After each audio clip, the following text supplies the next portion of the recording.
खैरथल नामक गांव में दिनेश नाम का एक लकड़हारा अपनी पत्नी राधा के साथ एक छोटे से घर में रहता था। दिनेश जंगल से लकड़ी काटकर शहर में बेचकर अपने घर का गुजारा करता था। लेकिन अब जंगल धीरे धीरे खत्म हो रहे थे, जिससे दिनेश बहुत परेशान होता और अपनी पत्नी से कहता है। राघव, जंगल खत्म होते जा रहे हैं। बड़े बड़े उद्योगपति जंगलों में कंपनियां बना रहे हैं। जब जंगल ही नहीं रहेंगे तो हम लकड़ियां कहां से काटेंगे? फिर हम अपना गुजारा कैसे करेंगे? तुम कब तक यूं लकड़ियां काटकर अपना गुजारा करते रहोगे? कोई और काम क्यों नहीं देख लेते? हमारे मोहल्ले में जो सुरेश रहता है, उसकी जमीन किसी उद्योगपति ने खरीद ली है। वह उस पर कंपनी बनाएगा। उसके बदले सुरेश को करोड़ों रुपए मिले हैं। 2 बीघा जमीन में 1 करोड़? मुझे तो करोड़ का नाम सुनकर ही डर लग रहा है। मैं दिन भर मेहनत करता हूँ, जब कहीं जाकर 200-300 कमा पाता हूँ, लेकिन सुरेश इतने पैसों का करेगा क्या? उन पैसों से उसने 5 बीघा जमीन खरीद ली है और बचे हुए पैसों से अपना कारोबार शुरू कर लिया है। तुम्हारा मतलब 2 बीघा जमीन बेचकर 5 बीघा खरीद भी ली और फिर भी पैसे बच गए और अपना कारोबार भी शुरू कर लिया? यह तो सोने पे सुहागा हो गया। तो कहती हूँ, तुम भी अपनी जमीन बेच दो। वैसे भी आजकल खेती में रखा ही क्या है, जितनी लागत लगाते हैं उतनी पैदावार नहीं होती। कभी फसल मर जाती है तो कभी कीड़ा लग जाता है। मैं उसे बेचने के बारे में कैसे सोच सकता हूँ? तुम्हारी सोच अभी भी पहले जमाने की है। दुनिया को देखो कितनी आगे बढ़ रही है, और तुम आज भी वही के वही हो। कभी अपने हालात भी देख लिया करो। पूरे दिन मेहनत मजदूरी करते हो, जब कहीं चलकर 300 रुपए कमा पाते हो, और कभी कभी तो वह भी नहीं कमा पाते। कभी बाहर निकल कर देखो, दुनिया में कितने अमीर अमीर लोग हैं। तुम सही कह रही हो राधा, मैं अपनी जमीन बेच देता हूँ। मैं कल जमींदार के पास जाऊंगा। अगर उनकी नज़र में कोई अमीर आदमी हो जो हमारी जमीन खरीद ले, इस जमीन को बेचकर हम भी दूसरी जमीन खरीद लेंगे और बचे हुए पैसों से कोई कारोबार कर लेंगे। अगले ही दिन दिनेश जमींदार के घर पहुंच जाता है और जमींदार से कहता है। जमींदार जी, मुझे आपसे कुछ काम था। दरअसल मुझे अपनी जमीन बेचनी है। अगर तुम्हारी नज़र में कोई आदमी हो जो मेरी जमीन खरीद सके तो आप मुझे बता देना। तुम कौन सी जमीन की बात कर रहे हो? मालिक, वही जमीन जिसको गिरवी रखकर मैं तुमसे पैसे ले गया था। मालिक, अब लकड़ी का काम तो बचा नहीं, इसलिए सोच रहा हूँ जमीन बेचकर कोई कारोबार कर लूंगा।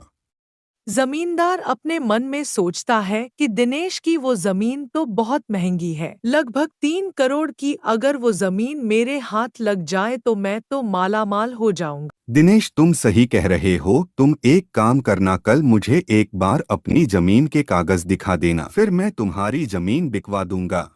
ठीक है जमींदार जी, मैं कल अपनी जमीन के कागजात लेकर आऊंगा। इतना कहकर दिनेश अपने घर चला जाता है। फिर अगले दिन अपनी जमीन के कागजात लेकर जमींदार के घर आ जाता है। यह लीजिए जमींदार जी, मेरे घर के कागजात। मैंने कागजात बहुत संभाल के रखे हुए थे।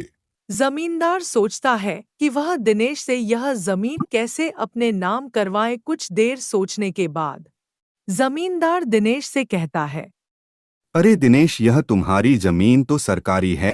कागजों में साफ साफ लिखा है, तुम्हें किसी ने बताया नहीं। ये तुम क्या कह रहे हो मालिक? ऐसा कैसे हो सकता है? यह कागजात मुझे मेरे पिताजी ने दिए थे और पिताजी को दादाजी ने दिए थे। यह जमीन तो हम पे बहुत पहले से है, फिर यह सरकारी कैसे हो सकती है? तो क्या मैं झूठ बोल रहा हूँ? अरे, जो कागज पर लिखा है वही तो बता रहा हूँ। कागज पर लिखा क्या झूठ होता है? अगर तुम्हें मेरी बात पर यकीन नहीं तो किसी और को दिखा लो। पहले जमाने में कोई किसी की भी जमीन ले लिया करता था। जमीन पानी की तरह मुफ्त में मिलती थी। मेरे दादाजी के यहाँ एक आदमी काम करता था। वो दादाजी की बहुत सेवा करता था, इसलिए दादाजी ने उसे 50 बीघा जमीन यूं ही मुफ्त में दे दी थी। अगर आज वो जमीन हमारे पास होती तो भाई कम से कम 100 करोड़ की होती। पहले जमाने में किसी को क्या पता था कि ये सरकारी जमीन है या किसी और की। तो जमींदार जी, मुझे अब क्या करना होगा? यह जमीन मेरे नाम कैसे होगी? आप कैसे भी करके यह जमीन मेरे नाम करवा दीजिए। सरकारी जमीन किसी के नाम नहीं होती, उस पर सिर्फ सरकार का ही हक होता है। अगर किसी और को पता चल गया कि तुम्हारी जमीन सरकारी है तो वह सरकार को बता देगा और फिर सरकार तुम्हारी यह जमीन तुमसे छीन लेगी। इसलिए किसी को भी अपनी जमीन के बारे में बताना मत और ना ही किसी को कागज दिखाना, वरना तुम्हारी जमीन तुम्हारे हाथ से निकल जाएगी। जमींदार जी, अब क्या होगा? मुझे तो कुछ भी समझ नहीं आ रहा, आप ही कुछ बताइए। वैसे तो मैं इन सरकारी मामलों में पड़ता नहीं हूँ, लेकिन तुम सीधे आदमी हो इसलिए मैं तुम्हारे लिए काम कर सकता हूँ। तुम्हारी यह जमीन मैं ले लूंगा, लेकिन मैं तुम्हें इसके केवल 10 लाख ही दे सकता हूँ। क्योंकि सरकार को जब भी पता चल गया तो वह यह जमीन मुझसे छीन लेगी। तुम गरीब आदमी हो, इसलिए तुम्हें मैं 10 लाख दे रहा हूँ, वरना मैं जमीन की तरफ मुड़कर भी नहीं देखता। वैसे भी सरकार एक ना एक दिन यह जमीन ले ही लेगी।